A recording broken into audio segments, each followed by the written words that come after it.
কাল রুবিনার জন্মদিন, কাল তোমার রায় দেওয়ার দিন।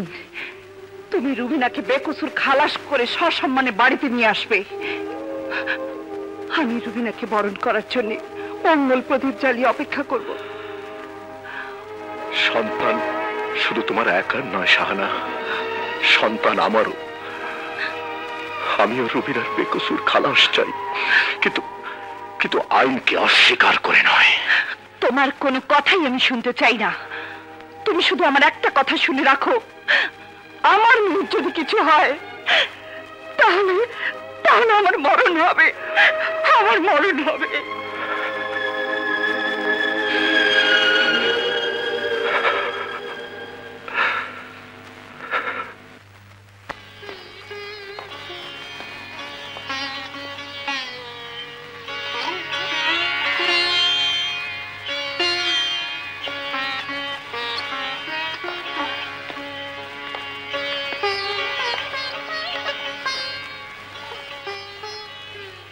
মিস মাধবী, আপনার কি কিছু বলার আছে?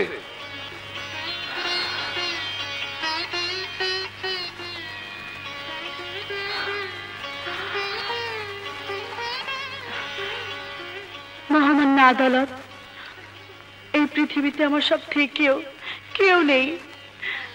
আমি বড় একা। আর এই একাকী জীবন কত কঠিন, কত নির্মম তা শুধু আমিই জানি। তাই আমি আর বাঁচতে চাই না, আমি মরতে চাই।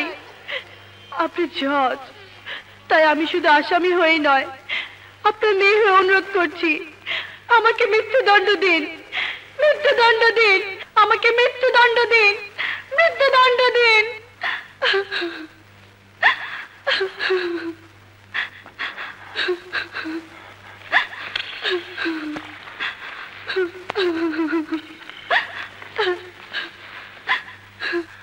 তুমি শুধু আমার একটা কথা শুনে রাখো, আমার মেয়ের যদি কিছু হয় তাহলে আমার মরণ হবে।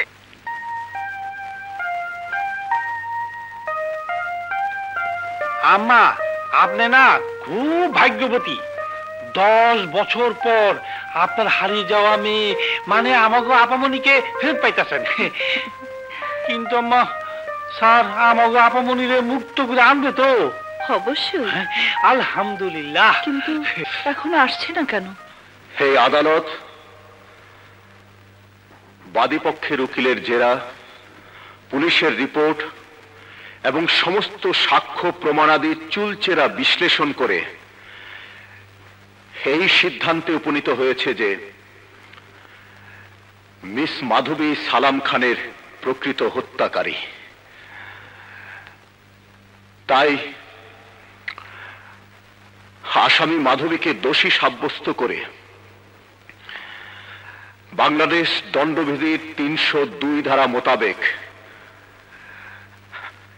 মৃত্যুদণ্ডের আদেশ দেওয়া হলো।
একা?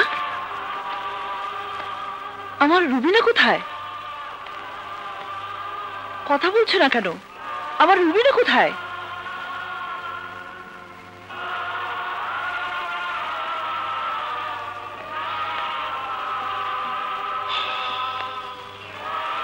দাঁড়াও, আমার রুবিনা কোথায়? বলো কোথায়?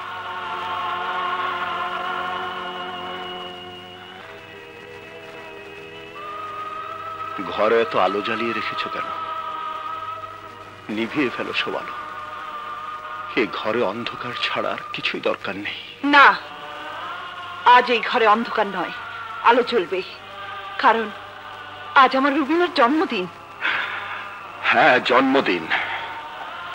আজ আমার মেয়ের জন্মদিনে আমি এই হাতে মেয়ের মৃত্যুর তারিখ লিখে এসেছি। আমি বাপ হয়ে মেয়ের জন্মদিনে তাকে মৃত্যু উপহার দিয়ে এসেছি। আমি বিশ্বাস করি না, তুমি মিথ্যে বলছো। না, মিথ্যে নয়। আমি রুবিনাকে মৃত্যুদণ্ড দিয়ে এসেছি। বাপ হয়ে মেয়ের মৃত্যুদণ্ডের আদেশ দেবার আগে তোমার বুক থেকে একবারও কেঁপে উঠলো না? বাপ হয়ে মেয়ের মৃত্যুর দস্তখত করার আগে তোমার হাতটা কেঁপে উঠলো না? মেয়েকে মৃত্যুদণ্ড দেবার পর তোমার মেয়ের দিকে তাকাতে পেরেছিলে? হ্যাঁ, পেরেছিলাম, পেরেছিলাম, পেরেছিলাম। আমার মেয়ের দিকে তাকিয়ে দেখতে পেয়েছিলাম অশ্রু ভেজা চোখে এক মুখ হাসি নিয়ে আমার দিকে তাকিয়ে আছে। আর আমি বাবা হয়ে নয়, জজ হয়ে সেখান থেকে ফিরে আসি। বাহ জজ সাহেব, বাহ। তোমার নাম আইনের খাতায় স্বর্ণাক্ষরে লেখা থাকবে। খবরের কাগজে তোমার সততার জন্য বড় বড় অক্ষরে প্রশংসা বেরোবে। সারা শহরের লোকের মুখে তোমার নীতির জয়গান হবে। সোনার মেডেল দিয়ে পুরস্কৃত করবে। কিন্তু কিন্তু এই মায়ের মনকে তুমি কি দিয়ে পুরস্কৃত করবে জজ সাহেব? মায়ের মন তো প্রশংসা চায় না, পুরস্কার চায় না, সম্মান চায় না, শুধু চায় সন্তানকে। তোমার পাওনা তুমি পাবে, কিন্তু আমার জন্য তুমি কি এনেছো? চুপ করো শাহানা, চুপ করো। চুপ করবো? আমার হৃদয়ের মধ্যে আগুন জ্বালিয়ে দিয়ে তুমি বলছো আমাকে চুপ করে থাকতে? আমার 10 বছরের বুভুক্ষ মায়ের মমতাকে জ্বালিয়ে দিয়ে তুমি বলছো আমাকে চুপ করে থাকতে? আমার মাতৃত্বের বুকে ছুরি মেরে রক্তাক্ত করে দিয়ে তুমি বলছো আমায় চুপ করে থাকতে? তুমি বাবার মন তোমার মুখ থেকে হারিয়ে গেছে। হ্যাঁ হ্যাঁ, হারিয়ে গেছে শাহানা, হারিয়ে গেছে। কারণ আদালতে আমি বাবা ছিলাম না, রুবিনা আমার মেয়ে ছিল না। আদালতে রুবিনা ছিল আসামি, আর আমি ছিলাম জজ।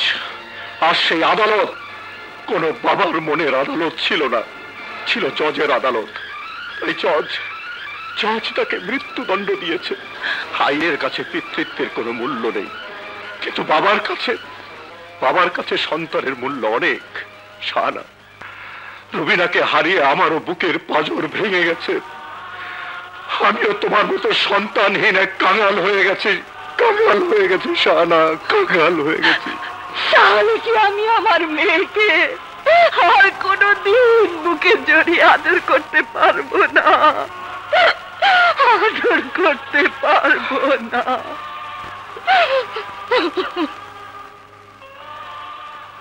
ভাগো আমার কোথায় গেল রে, ভাগো আমার কোথায় গেল রে, এখানে এসে কি স্মৃতি ভাসে, মনে তো পড়ে না আমার, হায় রে ভাগো আমার কোথায় গেল রে, ভাগো আমার কোথায় গেল রে, এখানে এসে কি স্মৃতি ভাসে, মনে তো পড়ে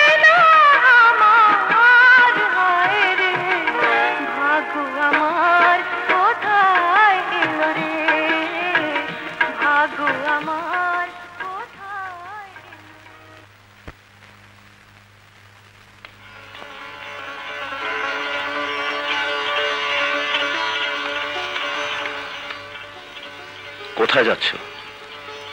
কোর্টে। কোর্টে? হ্যাঁ, একদিন তুমি আমাকে কোর্টে যেতে বারণ করেছিলে, আমি তোমার কথা রেখেছিলাম, কিন্তু বলেছিলাম আবার যদি কোনোদিন আমার কোর্টে যাবার প্রয়োজন হয় তাহলে আমাকে বাধা দিতে পারবে না। সেদিন তুমি আমার কাছে পরাজিত হয়েছিলে, আর আজও আমি তোমাকে পরাজিত করে আমার মেয়েকে মুক্ত করে আনবো। পারবে, পারবে শাহানা, তুমি আমাকে পরাজিত করতে পারবে। তুমি যদি আমাকে পরাজিত করতে পারো তাহলে এই পরাজয় হবে আমার জীবনের সবচেয়ে বড় জয়। জয় পরাজয় আমি কিছুই বুঝি না, আমি শুধু বুঝি আমার বুকের মানিক রুবিনা নির্দোষ, আমি তাকে মুক্ত করে আনবো ইনশাআল্লাহ। কিন্তু তুমি এত সব। আমি রুবিনার কেস রিট্রায়ালের জন্য হাইকোর্টে দরখাস্ত করেছিলাম, হাইকোর্ট আমার দরখাস্ত মঞ্জুর করেছে। তুমি দোয়া করো আমি যেন কৃতকার্য হতে পারি।